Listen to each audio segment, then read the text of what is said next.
الحمد لله وحده والصلاة والسلام على من لا نبي بعده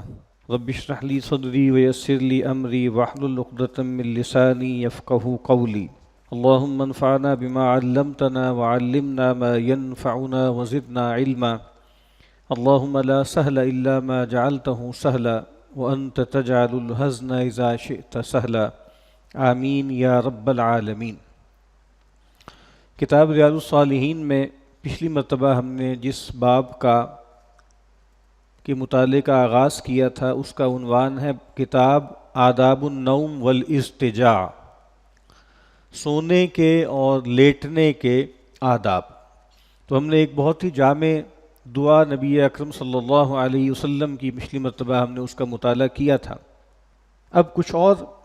بھی دعائیں ہیں جو نبی اکرم صلی اللہ علیہ وسلم سے منقول ہیں، ان میں سے ایک حدیث آگے آ رہی ہے۔ سیدنا حذیفہ رضی اللہ تعالی عنہ فرماتے ہیں کان النبی صلی اللہ علیہ وسلم اذا اخذ مضجعہ من اللیل وضع یدہ تحت خدہ ثم یقول، رسول اللہ صلی اللہ علیہ وسلم کا یہ معمول تھا کہ جب آپ رات میں اپنے بچھونے پہ تشریف لاتے تو آپ اپنا ہاتھ یعنی داہنا ہاتھ جو ہے وہ اپنے گال کے نیچے رکھتے۔ پہلے ہم پڑھ چکے ہیں کہ دائیں کروٹ لیٹتے اور دایاں ہاتھ اپنے گال کے نیچے رکھتے اور لیٹ جاتے، اور پھر یہ کلمات ارشاد فرماتے اللہم بسمک اموت و احیا، اے اللہ تیرے نام سے میں مرتا ہوں اور میں جیتا ہوں، یا تیرے نام سے میں مروں گا اور جیوں گا۔ یعنی یہ مضارع کا صیغہ ہے تو اس میں حال بھی شامل ہوتا ہے اور مستقبل بھی شامل ہوتا ہے۔ وَإِذَا اسْتَيْقَظَ قَالَ، اور جب نبی اکرم صلی اللہ علیہ وسلم صبح بیدار ہوتے تو اس وقت آپ یہ کلمات ارشاد فرماتے الحمد للہ الذی احیانا بعد ما اماتنا وإلیہ النشور، کہ کل شکر کل تعریف اس اللہ کے لیے ہے جس نے ہمیں زندگی دی اس کے بعد کہ اس نے ہم پر موت طاری کر دی تھی، اور اسی کی طرف ہم سب کو اکٹھے ہونا ہے، جمع ہونا ہے۔ اب یہ بہت غیر معمولی الفاظ ہیں جو سوتے جاگتے نبی اکرم صلی اللہ علیہ وسلم ارشاد فرماتے تھے۔ یعنی انسان کے بارے میں یہ بات کہی جاتی ہے کہ انسان ایک وجود ہے، یعنی ایک وجود سوئے مرگ ہے، یعنی انسان پیدا ہوتے ہی گویا موت کی طرف ایک سفر شروع کر دیتا ہے۔ یعنی انسان کے بارے میں جو سب سے قطعی اور یقینی بات ہے وہ یہ ہے کہ وہ مر جاتا ہے۔ یعنی بہت سے لوگ ہیں اس دنیا میں کہ جو خدا کو نہیں مانتے، جو روح کو نہیں مانتے، جو مرنے کے بعد جی اٹھنے کو نہیں مانتے، جو جنات کو نہیں مانتے، جو فرشتوں کو نہیں مانتے۔ لیکن شاید ہی کوئی ایسا آدمی ہو جو موت کا انکار کرے۔ موت ایک ایسی اٹل حقیقت ہے کہ جس سے کسی کو رستگاری نہیں ہے، ہر ایک کو مرنا ہے اپنے اپنے وقت پر۔ تو یہ بات کہ انسان ایک عارضی وجود ہے، ایک فانی وجود ہے، اور وہ محدود سانسیں لے کر اس دنیا میں آیا ہے، اس کا وقت جیسے گنا ہوا ہے، متعین ہے، ہر چیز کی اجل ہے، ہر چیز کا ایک خاص ایک مقدار ہے، ایک مدت ہے جو اللہ تبارک و تعالیٰ نے متعین کی۔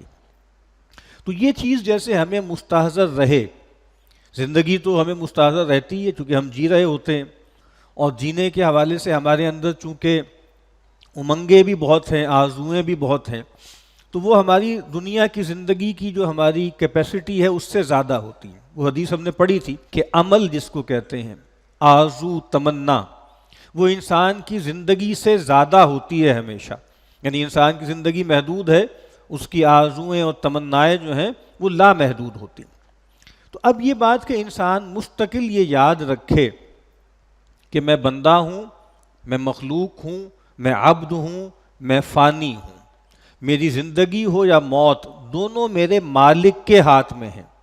الذی خلق الموت والحیات لیبلوکم ایکم احسن عملا،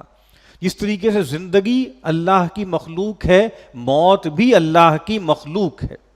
یعنی موت کوئی عدم کا نام تھوڑا ہی ہے، موت یہ کوئی پریویشن کا نام تو نہیں ہے کہ بس زندگی سے محرومی ہو گئی تو اس کو موت کہہ دیا۔ جیسے زندگی مخلوق ہے، موت بھی مخلوق ہے۔ اسی لیے جب اہل جنت جنت میں چلے جائیں گے، اہل جہنم جہنم میں پہنچ جائیں گے، تو گویا موت کو لایا جائے گا ایک مینڈھے کی شکل میں، جیسے سمبولیکلی اس کو پرسونیفائی کیا جائے گا، اور گویا جنت جہنم کے درمیان کوئی اسپیس ہے، وہاں پہ اس کو ذبح کر دیا جائے گا، جیسے موت کو موت دے دی جائے گی۔ اور اب کیا ہے کہ خلودن، اب خلود ہے، اب موت نہیں ہے۔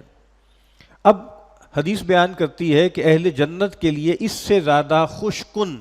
اور راحت اور تسکین والا منظر کوئی نہیں ہوگا، چونکہ اب وہ جنت میں پہنچے ہیں، ابھی جنت کی نعمتیں جیسے وہ انجوائے کرنا شروع کیا ہے انہوں نے،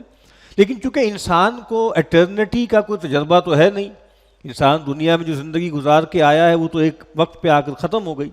تو اب ایک جیسے آپ سمجھ لیں کہ ایک اندیشہ سا ہے کہ یہ نعمتیں